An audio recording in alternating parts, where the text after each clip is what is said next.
Buenas tardes, me presento, soy el estudiante Martín Gutiérrez del grado 9 C. Hoy les vengo a presentar la historia del narcotráfico en Colombia en el siglo XX. En sí, el narcotráfico en Colombia comienza en el año 1970, donde comienza a cultivarse en Colombia la marihuana por los grupos o el cartel de Cali llamados los Gachas.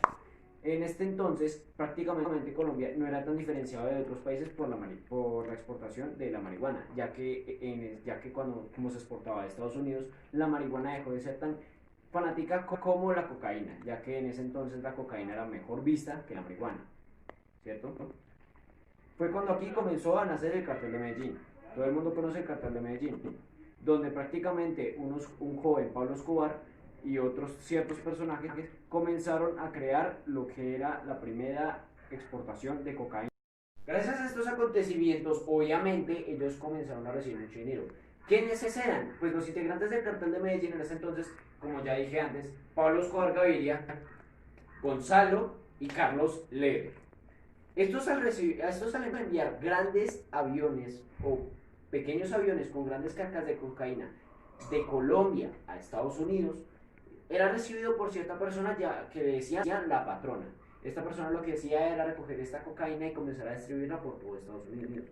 De esto obviamente sacaba demasiado dinero, que se lo devolvía a Carlos Gacha y a toda esa persona que en ese entonces era el cartel de Medellín.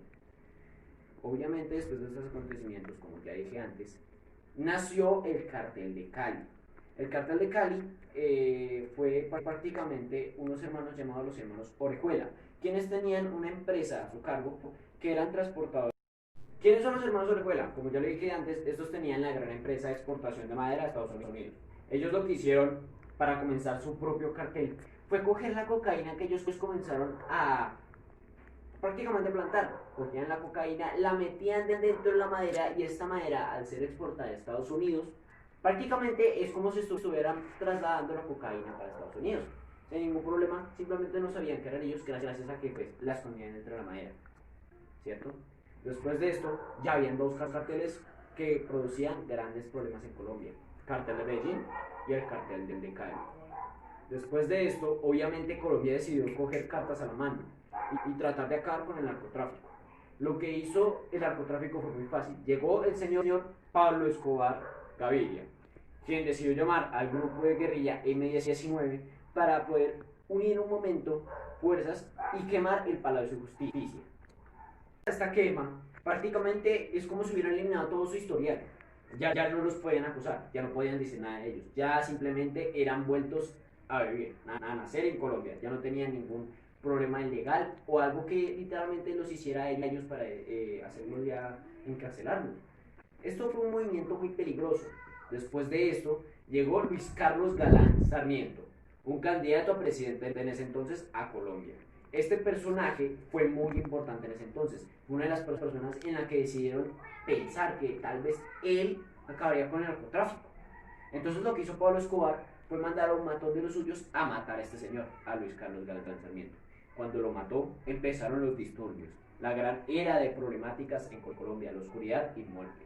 Pablo Escobar literalmente había perdido cordura. Ya simplemente estaba matando personas, estaba acabando con todo. Tenía un grupo de guerrilla y además de que tenía los matones que él dirigía.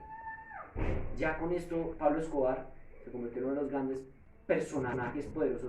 Época de enfrentamientos, de guerras y peor, un enfrentamiento que fue uno de los más peligrosos, el cartel de Medellín y el cartel de Cali. Esto es porque se enfrentaron, principalmente por gula y orgullo. ¿Orgullo por qué? Orgullo porque simplemente querían verse como el grupo de narcotráfico más grande de Colombia. Y gula porque simplemente querían más y más y más. Ya querían eliminar la competencia para que ellos se quedaran con el resto de todo lo que ganaban en Estados Unidos. Todo el mundo sabe lo que sucede con la gula, ¿no? Acaba mal. Esto obviamente hizo que al generarse tantos disturbios en Colombia, hacían matanzas, quemaban casas, destruían lugares, simplemente porque sí, colocaban bombas, disparaban, hacían un genocidio. Llegó la gran época, donde literalmente estaba a punto de acabar la gran era de estos dos carteles. Llegó para irse.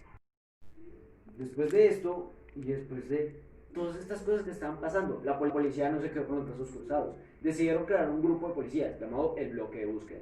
Estos que enloquecían.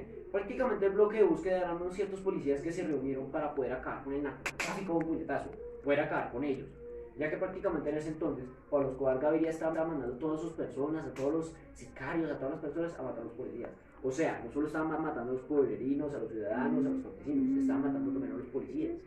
Pablo Escobar Gaviria dijo un dicho, tal vez sea novelesco, tal vez no. Él le decidió llegar a ciertos lugares donde aparecían ciertas personas y les decía, por cada cabeza de policía, 1.000.000 de pesos. Por el de un comandante, 5 millones de pesos. Obviamente la gente, al ver severo ofertón, comenzaron a matar policías así como así. Llegaban estos policías y decían, ¡tum! De una, lo mataban. O simplemente era una lincha que le hacían a un policía. Si era comandante, mil veces peor.